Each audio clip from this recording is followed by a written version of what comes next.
Jadilah anak kecil di hadapan Allah. Inilah sampan bersama saya, Pater Domi Kevi, SVD. Bapak, Ibu, saudara-saudariku yang terkasih, sampan kembali menyapa Anda sekalian, dimanapun Anda berada saat ini. Semoga selalu sehat dan dilindungi Tuhan. Saudara-saudari terkasih,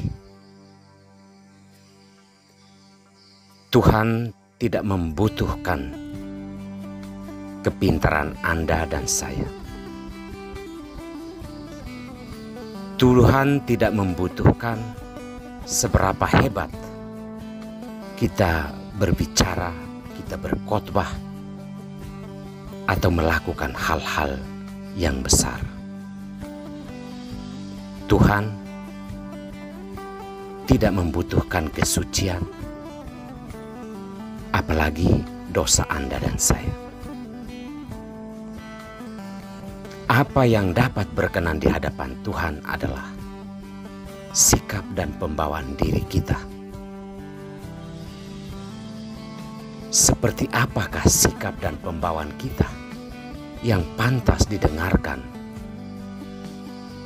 dan diperhatikan oleh Tuhan? Sabda Tuhan pada hari ini mengajak kita untuk merefleksikan hal tersebut. Saudara-saudari terkasih, dalam bacaan Injil kita mendengar bahwa orang-orang membawa anak-anak mereka kepada Yesus untuk didoakan dan juga diberkati. Kedatangan mereka saja itu sudah menunjukkan bahwa Tuhan itu penting dalam hidup mereka, terutama bagi pertumbuhan dan perkembangan anak-anak mereka. Maka mereka sebenarnya datang dengan iman yang teguh kepada Yesus. Akan tetapi, apa yang dilakukan oleh para murid Yesus adalah mereka memarahi dan menyuruh orang-orang itu pulang membawa anak-anak mereka. Mungkin dalam pertimbangan mereka, dalam logika mereka, bahwa Yesus itu tidak mengurus hal-hal yang kecil, bahwa Yesus tidak boleh disibukkan dengan urusan anak-anak. Ini mungkin logika sementara yang bisa kita simpulkan dari sikap dan tindakan para murid menyuruh orang-orang membawa anak-anaknya pergi menjauh dari Yesus. Tetapi apa yang dilakukan atau dikatakan oleh Yesus adalah jangan menghalangi anak-anak itu datang kepadaku. Barang siapa yang ingin masuk ke dalam kerajaan Allah dan tidak menjadi sama seperti anak-anak kecil ini, ia tidak layak untuk masuk ke dalam kerajaan Allah. Kata-kata Yesus ini jelas bagi kita bahwa ternyata untuk masuk ke dalam kerajaan Allah sangat dibutuhkan sikap kita sebagai anak-anak.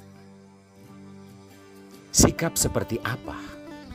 Bahwa anak-anak itu selalu menaruh harapan sepenuhnya pada orang tua atau bapak mereka.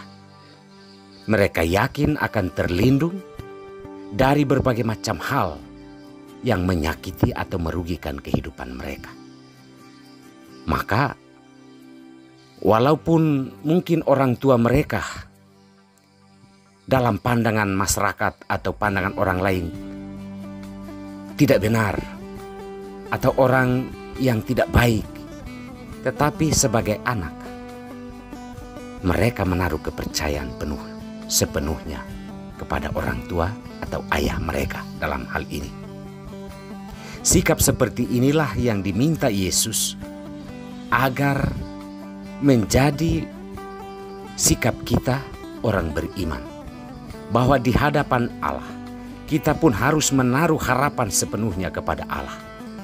Jika kita menaruh harapan penuh, Allah akan melindungi, menyertai, dan terutama memberikan jaminan keselamatan yang abadi kepada kita semua. Tanpa sikap kekanakan ini, mungkin kita akan semakin menjauh dari kerajaan Allah. Karena apa? Kita mengagungkan logika kita. Kita mengagungkan kehebatan kita yang sebenarnya mungkin tidak seberapa. Kita berpikir bahwa Tuhan akan menyanjung dan memuji kehebatan kita. Padahal sebenarnya tidak. Maka apa yang dikatakan Yesus menjadi peringatan bagi kita. Sikap kita sebagai orang beriman harus menjadi seperti anak-anak yang menaruh kepercayaan sepenuhnya kepada Bapa, kepada Tuhan. Dalam bacaan pertama, Yakobus mengajak kita bahwa doa yang lahir dari kejujuran seorang yang tekun berdoa akan dikabulkan Tuhan. Dan Tuhan akan melakukan mujizat kepada orang yang berdoa dengan tekun dan dari hati yang jujur. Kejujuran ini hanya terdapat pada diri anak-anak.